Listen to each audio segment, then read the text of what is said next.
El Nino காரணமாக மழைப்பொழிவு குறைவாக உள்ள மாவட்டங்களில் கரீப் பருவ பயிர் சாகுபடிக்கான மாற்று வழிகள் குறித்து ஆராயப்படும் என்று மத்திய வேளாண் துறை அமைச்சர் சிவராஜ் சிங் சௌஹான் கூறியுள்ளார்.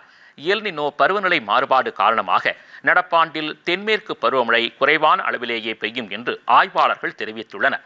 இந்நிலையில் தில்லியில் மத்திய வேளாண் துறை அமைச்சர் சிவராஜ் சிங் சௌஹான் தலைமையில் வேளாண் துறையின் உயர்மட்ட ஆலோசனைக் கூட்டம் நடைபெற்றது.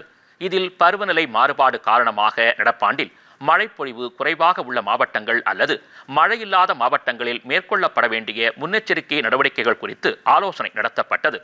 அப்போது பேசிய அமைச்சர் சிவராஜ் சிங் சௌஹான், பிரதமர் நரேந்திர மோடியின் அறிவுறுத்தலின் அடிப்படையில் விவசாயிகளை பாதுகாப்பதற்கு மத்திய அரசு முன்னுரிமை அளிக்கும் என்று தெரிவித்தார். குறிப்பாக பருவமழை காலத்தின் போது விவசாயத்தையும் விவசாயிகளையும் பாதுகாக்கும் வகையில் முன்னெச்சரிக்கை நடவடிக்கைகளில் கவனம் செலுத்தப்படும் என்றார். பருவமழை குறைவாக பெய்யும் மாவட்டங்களில் மாநில அரசுகளோடு இணைந்து விவசாயிகளுக்கு பயிர் சாகுபடிக்கான மாற்று ஏற்பாடுகள், நிவாரண உதவிகள் வழங்க உடனடியாக நடவடிக்கை எடுக்கப்படும் என்றும் அவர் தெரிவித்தார்.